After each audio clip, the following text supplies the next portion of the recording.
entonces si quieren anótenlo en alguna parte para que lo tengan mientras se lo graban.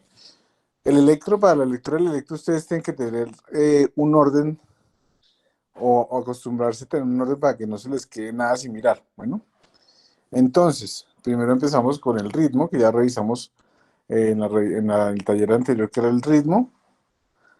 Sin embargo, pues para repasar un poquito, acuérdense que para hablar de ritmo sinusal tiene que tener una onda P positiva antes de cada complejo QRS, ¿vale? Y si tenemos ondas P negativas antes de cada QRS, estamos hablando de un ritmo auricular bajo. Y si tenemos ondas P negativas detrás de cada QR, después de cada QRS, estamos hablando de un ritmo nodal, ¿sí se acuerdan? Luego del ritmo, tenemos que evaluar la frecuencia. Entonces, hay varias formas de calcular la frecuencia cardíaca. Yo les voy a enseñar la forma que yo manejo, que es la más exacta uno, y para mí pues es la que nunca se me va a olvidar. ¿Por qué razón? ¿Por qué parece? Entonces, ¿cómo lo hago yo? Yo tomo 60.000. ¿De dónde saldrá el número 60.000?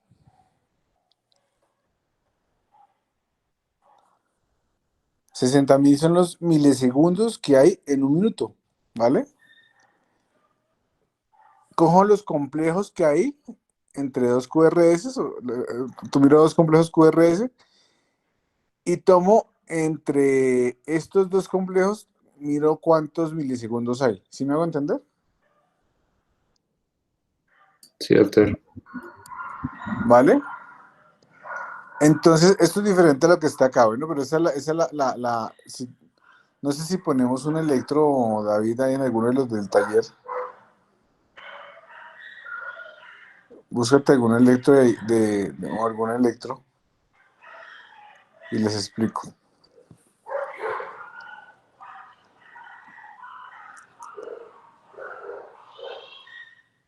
Ese está perfecto, ¿vale? Entonces, mira en el D2. Acuérdense que el ritmo, las mejores derivadas en las que se ve es en el D2 y en el B1, ¿no? Entonces, mira, en el D2 tenemos complejos QRS y tenemos, digamos, en el D2 tenemos una cuadrícula, dos cuadrículas, tres cuadrículas, que son 600 milisegundos, y luego las tres hay una, dos, tres, más 120 son 720 milisegundos, ¿cierto? Si ustedes toman 60.000, que son los milisegundos que hay en un minuto, y lo dividen entre esos milisegundos que hay entre cada QRS. Y eso les va a dar eso les va a dar la frecuencia. Entonces, si quieren hagan el ejercicio, 60.000 dividido entre 720,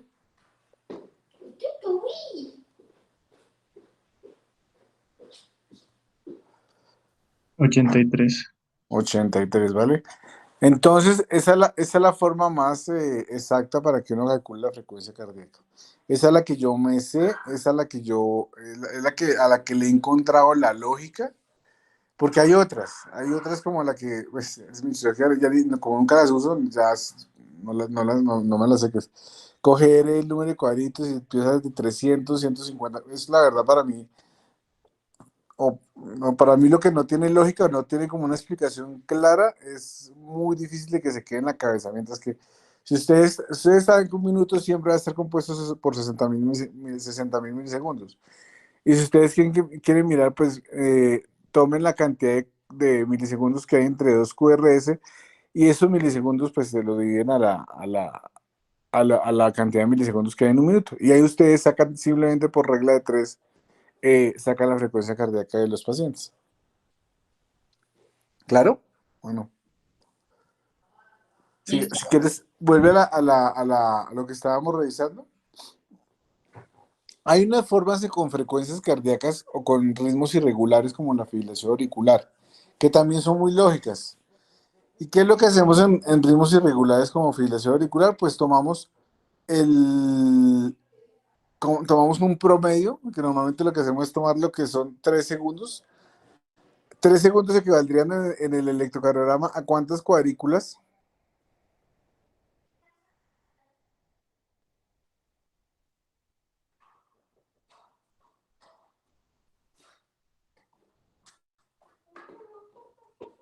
¿Mm? Cada cuadriculita chiquita mide 0.04 segundos o 40 milisegundos. Y 5 cuadritas chiquitas miden ¿cuánto? 0.2. 0.2 o 200 milisegundos. Entonces, 5 cuadrículas, ¿cuántos milisegundos o cuántos segundos tienen? 1.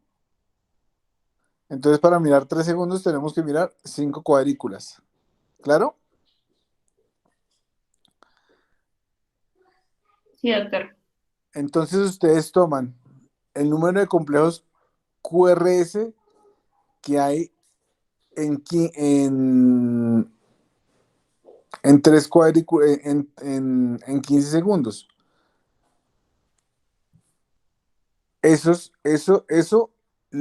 Como ustedes tienen que mirar cuántos latidos hay en un minuto, pues esos complejos QRS que hay en esos 3 segundos lo tienen que multiplicar por 20. ¿Por qué? Porque pues 3 por 20 es 60 segundos, ¿vale? Es fácil. ¿Sí? Eso, lo que ustedes están haciendo ahí, antes cuando les hablaba de 60.000 dividido entre el número de milisegundos que hay entre los QRS, eso es en pacientes con ritmo regular, que ustedes pueden mirar los complejitos porque no va a variar mucho. Pero en pacientes con fibrilación auricular, que es un ritmo irregular, eso puede ser variable entre latido y latido. Entonces, por esa razón, ustedes tienen que mirar como un promedio de latidos en un periodo de tiempo un poquito más largo y por eso hacemos esta operación. ¿Clarísimo o no? Sí, señor. Vale.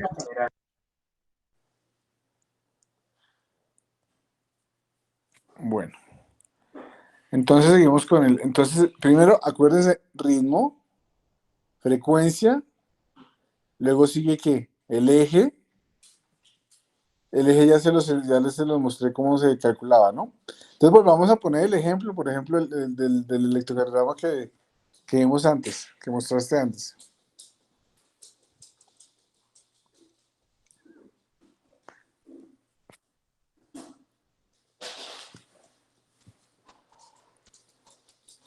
Cualquiera de esos, pon cualquiera de esos.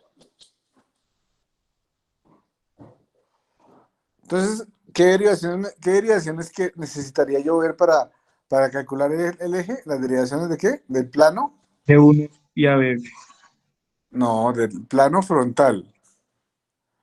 ¿Vale? Bueno, que en realidad en este trazo falta. Ahí tenemos de 1, de 2, de 3, ABR, ABL. No veo la ABF. Bueno, no, ya está. Eso. Entonces ahí las tengo todas, ¿no? Tengo 1, de 2, de 3, ABR, ABL, ABF. Bueno. Entonces está la fácil, que es la que les dije, que es tomar lo que el D1 y el ABF y mirar. Si el D1 es negativo, como es este caso, el eje va a estar. Si el D1 está negativo, el eje va a estar ¿en dónde? Y el ABF positivo. El eje es a la derecha, entre 90 y Exacto. 180. Entre 90 y 180 grados. ¿Y cuál es la otra manera de mirar el eje? Este está bien bonito. ¿Cuál es la más isomorfásica de esas derivaciones del plano frontal?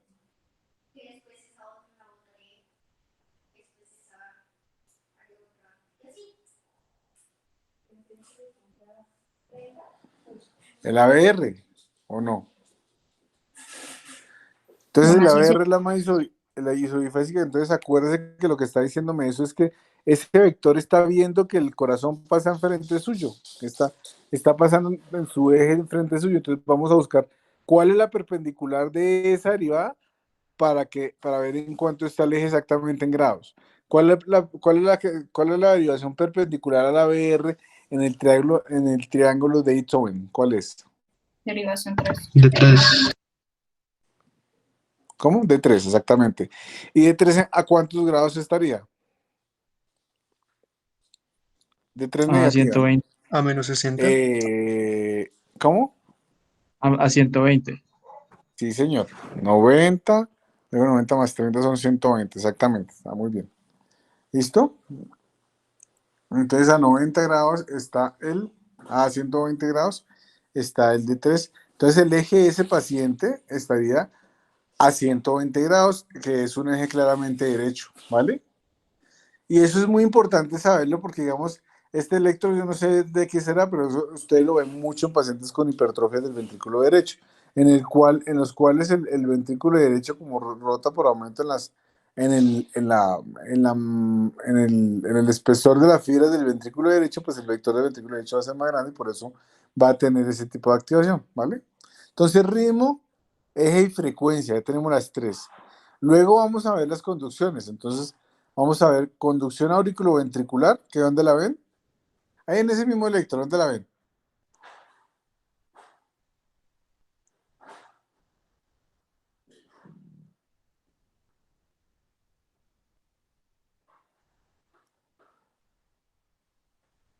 ¿Mm? La conducción auriculoventricular se ve en el intervalo PR.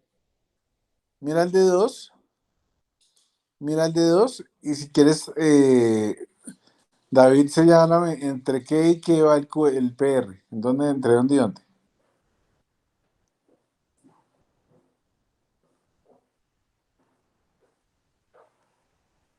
Exactamente, entre el comienzo de la P y el inicio de la onda Q, ¿vale?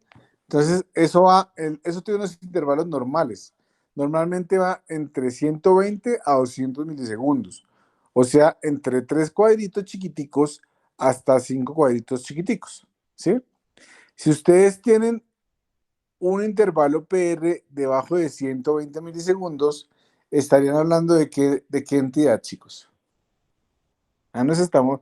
Pues si la vez pasada les nombré algo de eso. ¿Se acuerdan que les nombré Síndromes de preexcitación.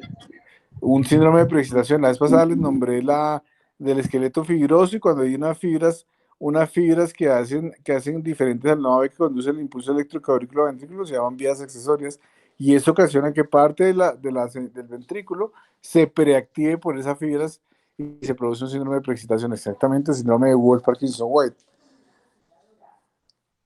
Si yo tengo un PR de 250 milisegundos, pero siempre hay un PR conduciendo un QRS, ¿de qué estaríamos hablando?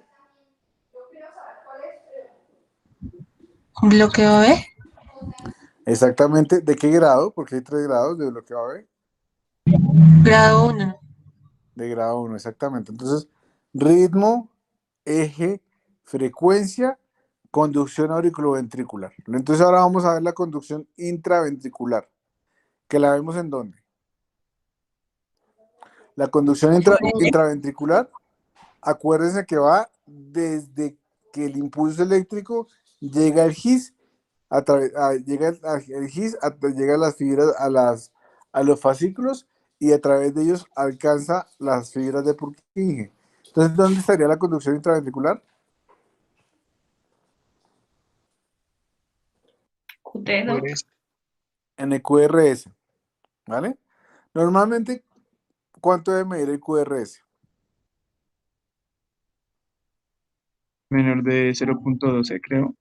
De 120 milisegundos, sí, señor. Eso. O sea, menos de 3 cuadritos chiquiticos, ¿vale? Si yo tengo más de 3 cuadritos chiquiticos, lo conocemos como un retraso de la conducción intraventricular y eso hay que ponerle un apellido. ¿Cuáles son los apellidos de los retrasos de la conducción intraventricular? Bloqueo de rama derecha, bloqueo de rama izquierda o un trastorno específico de la conducción intraventricular. Esto que les estoy contando es más avanzado porque normalmente según a uno lo que le enseñan en las clases de electro es que solamente un bloqueo de rama derecha, un bloqueo de rama izquierda y eso es falso. Porque yo puedo tener trastornos inespecíficos de la conducción intraventricular y eso tiene implicaciones clínicas y terapéuticas que son importantes de tener en cuenta. Entonces, ¿cómo se vería? Ahí me estoy adelantando un poquito más. Los bloqueos de rama derecha, ustedes los ven en el B1 con una morfología de R inicial, S profunda, R' mayor que la R inicial y luego viene la repolarización que es inversa al eje del QRS, ¿sí? Y los bloqueos de rama izquierda ustedes los ven en el B1 con una R pequeñita, ausencia de R, una S muy profunda y ya termina. O un QS, bueno, muy ancho. Y en el B6 van a ver una R mellada. ¿Vale? Esas son las morfologías. Ustedes tienen una clase con alguien más hablando de bloqueo, ¿cierto? Sí, yo vi algo así. Sí, doctor. Sí, Pero bueno, ¿Por qué aparece eso? ¿Se acuerdan los vectores? Ahí les cuento un poquito más, para que lleguen con idea. ¿Se acuerdan de los vectores? Si quieres vamos Los a tres los vectores. o si quieres búscate en la charla bloqueos de rama. Búscate en el curso de los bloqueos de rama porque en esto está súper bonito, súper clarísimo.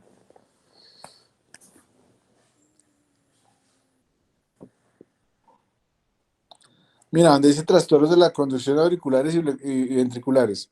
En el tema 3, exactamente. Sí, Doc, sino que se me bloqueó. Ah, Dame un carajo. momentico, por favor. No, muy mal, David. No mentiras. Doctor, una pregunta. O sea, va ritmo, frecuencia, eje, conducción auriculoventricular y conducción intraventricular, ¿verdad? Ese sería el orden. Exactamente. Ese es mi orden. Ustedes cojan el orden que quieran, pero la idea es que ustedes se metan en la cabeza que tienen que tener una secuencia siempre. ¿Y por qué siempre les digo que se prendan un orden? Para que no se les olvide el día de mañana alguno. Porque si se les olvida alguno de estos, cuando ustedes tienen un orden mental, ya tienen como, entonces ustedes hacen el chulo en la cabeza. Ya mire el ritmo, entonces vamos a mirar la frecuencia cardíaca. Bueno, ya mire la frecuencia cardíaca, luego vamos a mirar cómo está la conducción auriculoventricular, cómo está el eje, luego vamos a mirar cómo está la conducción auriculoventricular, cómo está la conducción intraventricular. Bueno, ahorita que lo puedas abrir, ¿ya pudiste? Ah, mira, ahí está. Sí, Doc, ahí. Ahí ese bloqueo completo de rama derecha, abre la animación. Entonces, porque sea hay unas derivadas importantes en la evaluación de los bloqueos que son el B1, el B6 y el D1. B de vaca, B de vaca, B de vaca 1, B de V6 y D1, D de dedo. Bueno, ¿qué pasa? Acuérdense que ahí tenemos, los ventrículos tienen tres vectores de despolarización. ¿Se acuerdan cuáles son los tres vectores? El El primer, septum. el primer vector que es de la despolarización de ¿quién? El septum. El septum. ¿Que va de dónde a dónde? De arriba a abajo. ¿Alguien que me De atrás complemente? hacia adelante y Ajá, de izquierda a derecha. exactamente. Segundo vector corresponde a la despolarización de quién?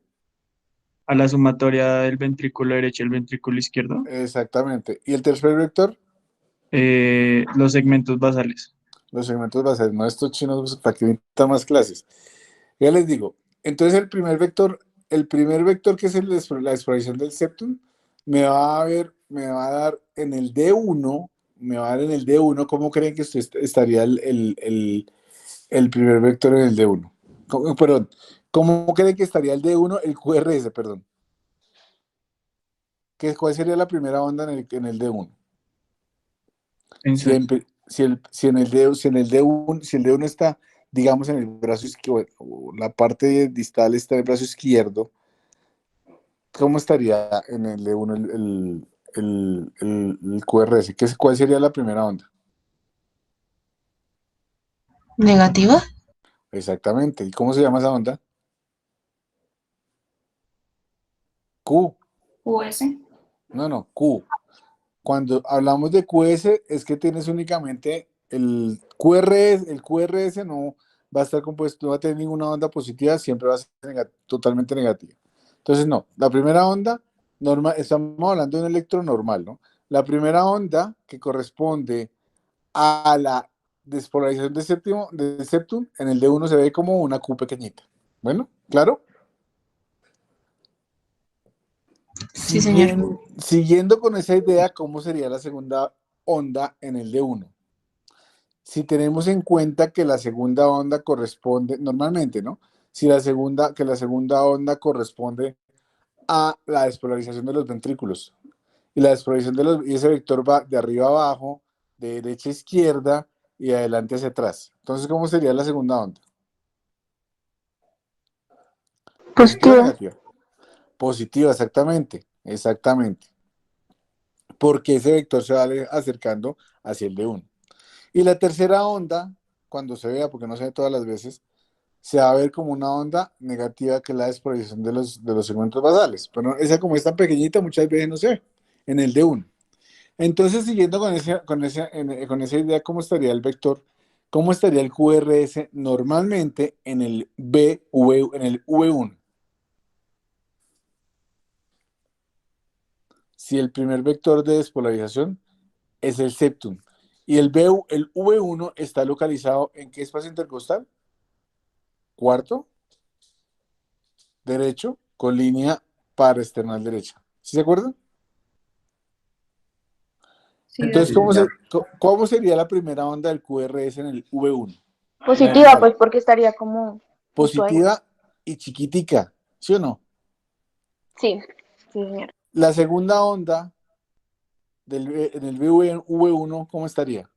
Se aleja, así que sería negativo.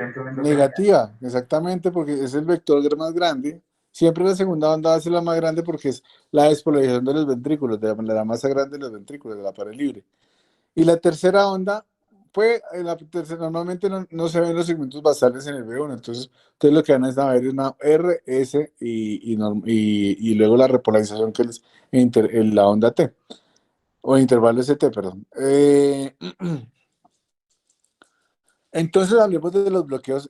¿Quedó claro esa idea? Y en el B6, como el B6 está atrás en la línea axilar media con el quinto espacio intercostal, entonces en el B6 ustedes van a ver una primera onda que es negativa con una forma de Q pequeñita, luego una R grande y luego la repolarización, ¿vale? Que es positiva. Entonces, ¿qué va a pasar en el bloqueo de rama derecha? Miren tan bonito y cómo se ve. Acá estamos viendo cómo viene, se despolariza el nodo auriculoventricular, luego se despolariza el septo y tenemos la rama derecha que está bloqueada. Entonces, ¿qué va a pasar con esos vectores? Pues como la rama derecha está bloqueada, pues el primer vector en el D1 que corresponde a la despolarización del septum, pues seguiría viéndose, ¿cómo se diría el primer vector? Si la primera, ¿cómo? Positivo. Positivo. ¿Por qué? Estoy de acuerdo, pero ¿por qué?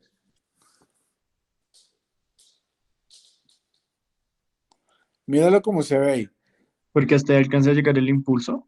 No, porque como el primer vector tendría que ser el septum, pero como esa rama está bloqueada, pues entonces, ¿qué es lo que pasa? Se salta ese vector y se va a ver cómo se activa, aparece el segundo vector, que es el vector de despolarización de los ventrículos, que, va, que igual va a predominar, o sea, todo por los fascículos izquierdos, el fascículo anterior y el anterior y posterior de la rama izquierda, se va a activar el ventrículo izquierdo y luego retrogradamente se va a activar por las fibras de Purkinje, como se ve ahí en el dibujo, en la animación. Si ven cuando sale ahí como unos, qué sé yo, unos paréntesis, se va a activar de forma retrógrada por el Purkinje el ventrículo derecho. ¿Clarísimo? Entonces, ¿qué pasa? Esa activación por el ventrículo, por la fibra de Purkinje está retrasada. Entonces, en el bloqueo de rama derecha lo ven como ustedes ven en el D1, el vector del septum, que a veces no se ve, el vector del septum, que pueden ver una Q, o a veces lo ven la Q, ven una R que es rápida, una R que es angostica, y luego van a ver cómo las fibras, cómo se activa a través de las fibras de Purkinje el ventrículo derecho. Entonces van a ver una S después profunda, muy profunda, alejándose, muy profunda, alejándose del D1, que normalmente en ese dibujito les puedo decir yo que está mal, porque uno lo que ve normalmente en el bloqueo de rama derecha es que la S es profunda, mellada y ensanchada. ¿Por qué? Pues por lo que les estoy contando. Porque tiene que activarse desde el ventrículo izquierdo por el Purkinje, se activa el ventrículo derecho. ¿Les quedó claro?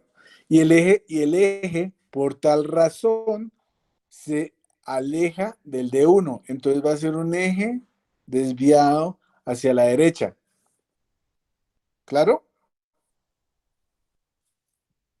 Listo, doc. El B1 en el bloqueo de rama derecha, y siempre el QRS va a estar por encima de 120 milisegundos. El D1 en el bloqueo de rama derecha, el D1 en el bloqueo de rama derecha, el primer vector sigue siendo el mismo, que es la despolarización del septo, entonces vamos a tener esa onda R pequeñita. ¿Sí la ven ahí, en el B1? Luego vamos a tener la segunda onda que corresponde, como la rama derecha está bloqueada, entonces volvemos a lo mismo. La despolarización del ventrículo derecho no se va a dar por la rama derecha, entonces se va a alejar del B1 que está anterior y al lado derecho. Se va a alejar esa despolarización y vamos a ver una onda S profunda. Posteriormente a eso, entonces viene la despolarización del ventrículo derecho de forma retrógrada por las fibras de Purkinje, y por eso ustedes van a ver en el bloqueo de rama derecha una segunda onda R grandota, mayor que la primera onda, o una R' mayúscula mejor, para que sea más claro, con una duración más con mayor duración que la primera onda. Entonces van a ver un QRS con morfología de R, S mayúscula, R mayúscula, prima, ancha, ¿vale? ¿Clarísimo? Sí, doctor. Y el QRS ancho. En derivación. En el V1. Ah, ok, ya. Y en B6, muéstralo, pues van a ver esa morfología en QRS, ¿vale? Pero básicamente en los bloqueos de rama, la principal derivación que ustedes tienen que ver, las principales es el D1 y el V1, ¿vale? Otro dato, como la repolarización se va a invertir porque ustedes ven que se despolariza el ventrículo como al revés del ventrículo derecho al ventrículo izquierdo, cuando debería ser al contrario del ventrículo derecho al ventrículo izquierdo. Como la repolarización se va a invertir, siempre, a menos de que ustedes tengan un evento coronario, siempre el segmento ST se me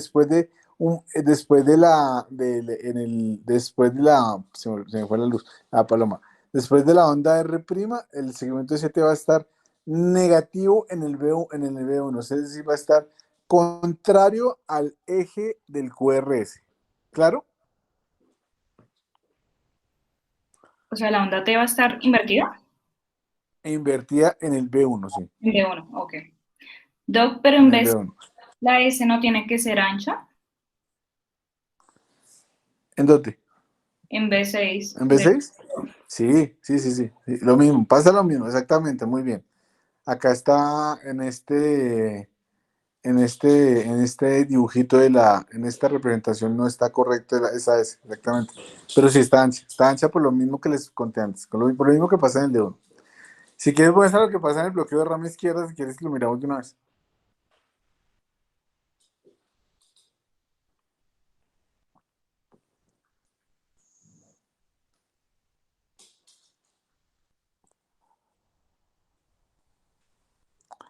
Entonces, era tan bonito lo que pasa en el bloqueo de rama izquierda. El bloqueo de rama izquierda, pues se bloquea la rama izquierda, valga la redundancia. Acuérdense que la rama izquierda está dividida en dos fascículos: fascículo anterior y fascículo posterior, que ese es otro tema. Los semibloqueos, los semibloqueos de los fascículos. Entonces, la rama izquierda, hablamos de un bloqueo de rama izquierda cuando se bloquea antes de que de que se dividía en el fascículo anterior y el posterior, ¿vale? Entonces, ¿cómo irá a estar cómo irá a estar el D1 en el bloqueo de rama izquierda? El primer vector que corresponde al septum, pues sigue apareciendo. Entonces, ustedes van a ver un D1. ¿Cómo va a estar el D1, chicos? Ven la animación.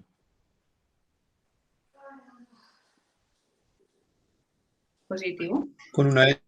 Exactamente. El D1, ustedes no van a encontrar una onda Q, ¿vale? Luego, como está bloqueada la rama izquierda, pues el segundo vector que correspondería a la despolarización del ventrículo no va a estar tan rápido. Entonces se va a activar primero la rama derecha y luego a través de las fibras de Purkinje se produce la activación de toda la masa del ventrículo izquierdo. Entonces eso va a llevar, igual sigue siendo predominante el vector de despolarización del ventrículo izquierdo. Eso va a llevar a que en el D1 la onda R sea positiva y mellada y ensanchada, ¿vale? Y luego ustedes van a ver, por lo mismo que pasa en el bloqueo de rama derecha, cómo la repolarización se invierte y la onda T va a ser negativa en el D1, ¿vale? Y en el B1 ustedes van a ver exactamente, se amputa la despolarización del septum. Entonces ustedes pueden tener un intervalo QS con un vector, una onda negativa ancha, muy profunda en el B1, básicamente correspondiente al alejamiento, a la despolarización del ventrículo izquierdo, pero de forma retrasada o yendo desde el ventrículo derecho, con amputación de la onda R, o pueden ver una onda R pequeñita, muy pequeñita, ¿vale? Y pueden ver mellado el B1. El B1 en la QS puede ser mellado. Y en el B6 van a ver una morfología muy similar a la del D1. Básicamente por lo mismo, en el B6 van a ver cómo se ve una onda R retranslanchada, es una onda RR' con inversión de la onda T. ¿Fácil? Y siempre los complejos QRS van a medir más de 120 milisegundos, más de 3 cuadritos chiquitos. Si ustedes tienen ensanchamientos del QRS por encima de 120 milisegundos, pero que no cumplen estos criterios, porque ustedes pueden tener, digamos, qué sé yo, pacientes que tengan un ensanchamiento del QRS, tienen una onda R grande en el B1, una onda R en el B1, una onda S profunda, pero ustedes ven que esa misma morfología pasa del B1 hasta el B6, y en el B6 sigue teniendo la misma morfología. Ustedes dicen, no, esta morfología a mí no me cuadra. Es para un bloqueo de rama izquierda, porque en el B6 no está positivo y mellado. Entonces ustedes ahí entran a hablar de las entidades que se conocen como trastornos inespecíficos de la conducción intraventricular, ¿vale? Bueno, después entonces volviendo al paso a paso, es ritmo, eje, frecuencia, conducción auriculoventricular, conducción intraventricular, y luego vamos a mirar la repolarización, que está compuesta por el intervalo QT, ¿vale? Más específicamente por el segmento ST, ¿vale? Entonces el segmento ST iría ¿desde dónde?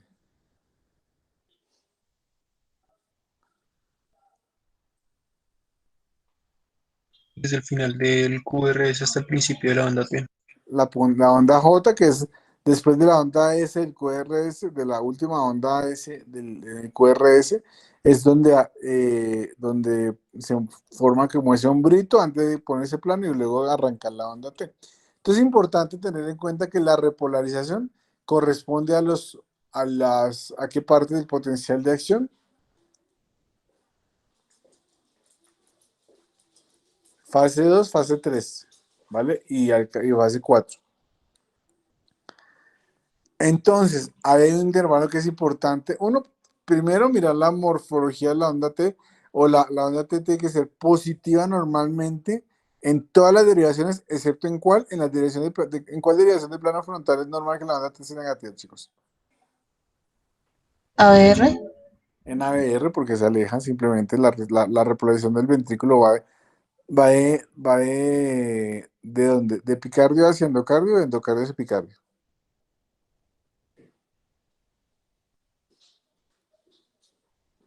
¿De endoepi? Exactamente, por eso siempre la onda va a estar positiva en todas las derivaciones, excepto en ABR.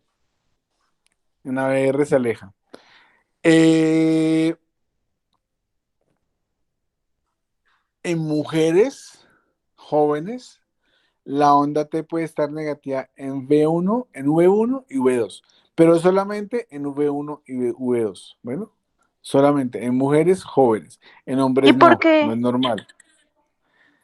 ¿Por qué? Esa es no me acuerdo fisiológicamente, pero no sé, pero es normal que en mujeres jóvenes, en V1 y en V2, pueda estar negativa. Bueno, Listo. pero la explicación, la verdad, se me olvidó. No la sé, yo creo que nunca la sabía. Doctor, una pregunta. Qué pena. Con respecto a los bloqueos de rama, yo he escuchado que era más peligroso tener o sea, digamos, creo que es la izquierda que la derecha, Más, como más, que eso determina como más, probabilidad de infarto, una cosa. más que peligroso, de lo que tú tienes que hablar es que 30% de la población, 30% de la población pueden tener bloqueos de rama derecha sin que sea patológico. ¿Me hago entender? Sin embargo, si tú tienes un bloqueo de rama izquierda, siempre tienes que buscar alguna causa estructural. La isquemia o la enfermedad coronaria es una de ellas, pero hay muchas patologías infiltrativas, inflamatorias que pueden producir bloqueo de la rama derecha. Tienes razón. De la rama Gracias. izquierda, perdón. Eh, bueno, miramos ya los de la repolarización, la onda T. Bueno, y lo otro que tienen que mirar es el intervalo QT. QT, el intervalo QT abarca tanto desde el comienzo de la despolarización de los ventrículos, es decir, desde el comienzo de la fase cero, hasta la repolarización completa, es decir, hasta el final de la onda T. Desde el comienzo de la Q hasta el final de la onda T. Y eso tiene unos intervalos que es importante que se los aprendan de memoria. De memoria. Los intervalos van entre 340 milisegundos o 0.34 milisegundos hasta 440 milisegundos en hombres y 460 milisegundos en mujeres. Eso es o 0.44 segundos en hombres a 0.46 segundos en mujeres. Eso es más o menos no. En cuadrículas, de las de 5 cuadritos chiquitos, son una cuadrícula y 4 cuadritos chiquitos hasta 2 cuadrículas y 2 cuadritos chiquitos en hombres y 3 cuadritos chiquitos en mujeres. ¿Claro? ¿Por qué es importante eso? Acuérdense que ahí, si ustedes tienen prolongación del intervalo QT, pues este puede estar ocasionado, uno, por alteraciones electrolíticas. Por ejemplo, cuando ustedes tienen el potasio bajito, la hipocalemia, eso lleva a que debido a esa falta de potasio, que es el principal ion intracelular, eh, no tenga el potencial de acción, no tenga la suficiente cantidad de calcio para que se equilibre la fuerza. Entonces se retrasa más alcanzar el equilibrio entre el interior y el exterior de la sarcolema. Y eso lleva a que el intervalo se prolongue. El problema con eso es que cuando se prolonga eso, puede llevar a que con digamos, una extrasístole, aparezca una oscilación de la electricidad entre el interior y el exterior de la membrana y aparece una entidad que se conoce como torsua de Poix o torsión de puntas, o taquicardia ventricular helicoidal. Bueno, y eso es mortal. Entonces puede aparecer prolongación de intervalo QT por hipocalemia o hipocalcemia, por medicamentos. Hay una página que se llama QT Drugs, que ustedes la pueden buscar por Google. Cuando ustedes tengan duda con un medicamento, si ustedes tienen un paciente con un QT prolongado, vayan a esa página y miren si ese medicamento se asocia a prolongación del intervalo QT, porque una causa importante de prolongación de ese intervalo es medicamentos, ¿vale? Y la tercera causa, que es menos frecuente, es que el paciente tenga una enfermedad genética, que tenemos 12 o 13 síndromes de QT prolongado, en la cual esos canales de los que hablamos cuando hablamos del potencial de acción están funcionando, alguno de esos canales está funcionando mal. Con que uno de esos canales funcione mal porque tiene alguna mutación que hace que ese canal se forme de forma defectuosa, el QT se va a prolongar y vamos a tener el riesgo de torsión de puntas. ¿Claro? ¿Y por qué es importante aprenderse el intervalo entre 360, 440, 460? Porque hay entidades también, canalopatías, también transmitidas de forma hereditaria, en las cuales los canales también pueden funcionar demasiado rápido o meter iones demasiado rápido y el intervalo QT se puede acortar. Y esas entidades también se han asociado a fibrilación auricular y muerte súbita por fibrilación ventricular. Entonces, ojo con los intervalos QT, ¿vale? Y ya, chicos, eso es todo el electro. Entonces, para repasar, María Fernanda, cuéntame cómo sería el orden de lectura del electro. María Fernanda, yo, ¿cierto, doctor? ¿Cuántas hay? No, no sé. Pues uno No, no. inicia con la frecuencia cardíaca, luego con el ritmo, luego la conducción pues de las ondas primero pues de la aurícula a el nodo y luego el nodo pues a los ventrículos y ahí pues claramente tiene que ver la onda P, PR, QRS, ST, onda T y QT. Mm, Mira lo que pasó ahí y me parece fantástico que te haya pasado, porque te saltaste algo muy importante, ¿vale? ¿Qué le faltó a María Fernanda? El eje. El eje. Y para que no sé, yo no sé, trata de hacerlo como de arriba, anatómicamente de arriba hacia abajo, ¿vale? Ritmo, Sí, doctor. eje, frecuencia, conducción aurículo-ventricular, conducción intraventricular y luego de la conducción de que se despolariza el ventrículo que viene, la repolarización. ¿Listo?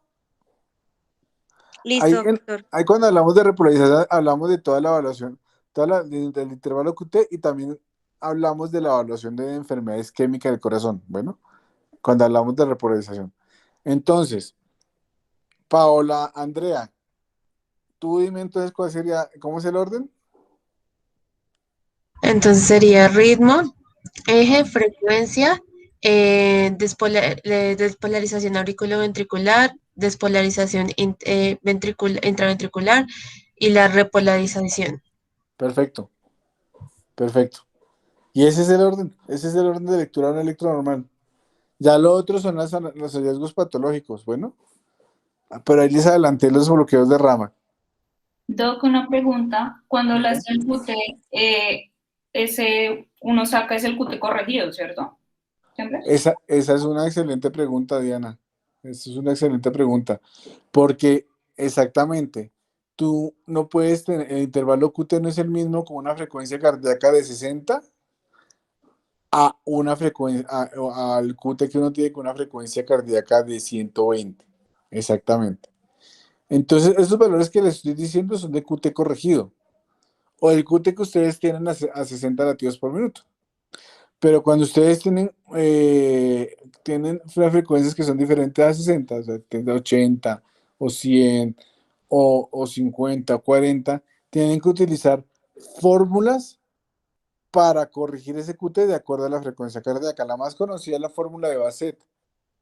Bassett con B de burro y Z y termina con doble T, ¿vale? La fórmula de Bassett es igual al QT sobre la raíz cuadrada del RR. El Bassett es calculado con segundos. Bueno, entonces ahí se toca QT en segundos sobre la raíz cuadrada del RR en segundos, esa medición. Pero uno, y hay calculadoras, todo, si ustedes, bueno, venga, les paso una aplicación, busquen una aplicación que se llama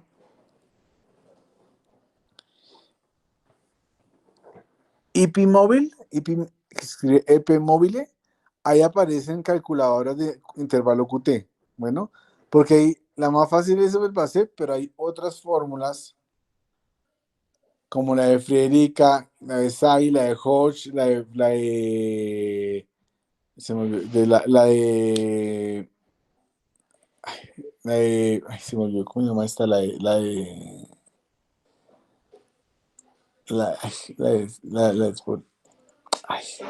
bueno, hay otra que se me olvidó el nombre ahorita en este momento, cosas de la edad. Esas fórmulas permiten que ustedes corrijan el QT de acuerdo a la frecuencia cardíaca. ¿Por qué les digo de la aplicación? Porque la verdad, pues eso es una cosa que pues uno se la puede aprender, pero pues mientras ustedes sacan la raíz cuadrada de eso, pues hay miles de calculadoras que le editan ese esfuerzo a ustedes mental.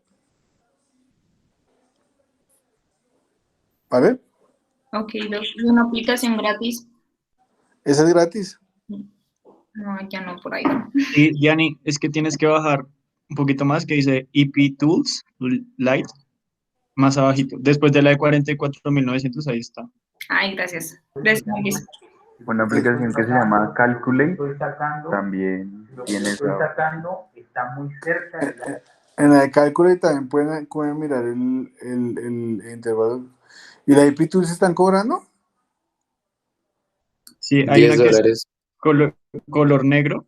Sí, es la que es como color negro, que dice EP Mobile de 8.900. Ah, ¿la están cobrando? No sabía. Bueno, pues. Y la Calculate también está. Pues, y por internet también encuentran pues, buscan calculadoras de QT, ahí aparece. Bueno,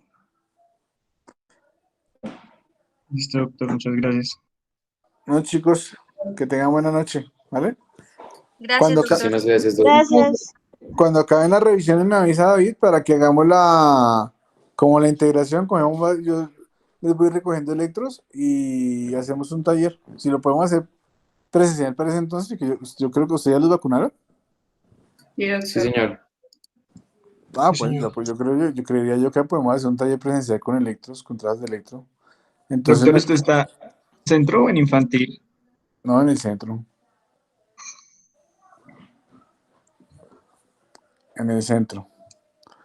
Doctor, qué pena, Entonces, ¿qué días qué? ¿qué días que ¿Qué podemos día qué? pasar para ver si nos pueden sacar Ah, el electro? vamos a turnar de a tres, como son varios, de a tres, y del siguiente jueves en adelante a las 8:30 de la mañana van y me buscan. Y así sea de tres, les voy enseñando a tomar electro, me parece clave que sepan cómo hacerlo bien, para que puedan corregir a una enfermera el día de mañana cuando les tomen darle un electro, para que lo hagan repetir. Bueno, Sí, Perfecto. listo. Gracias. Doc, Gracias. chicos, entonces muchas me está gracias. contando David cuando ya estemos como terminando, para ir teniendo, yo voy guardando electros de arritmia, que me llegan muchas cosas raras, entonces yo voy guardando y se los tengo para ese entonces para que los miremos ya lleguen hachas y a ver que me dejen descrestado a ver cuánto aprendieron. Muchas Súper, profe, gracias, gracias. doctor. Chao, buenas noches. Gracias, Juicio. profe. Entonces tú vas a... papi, Buenas noches.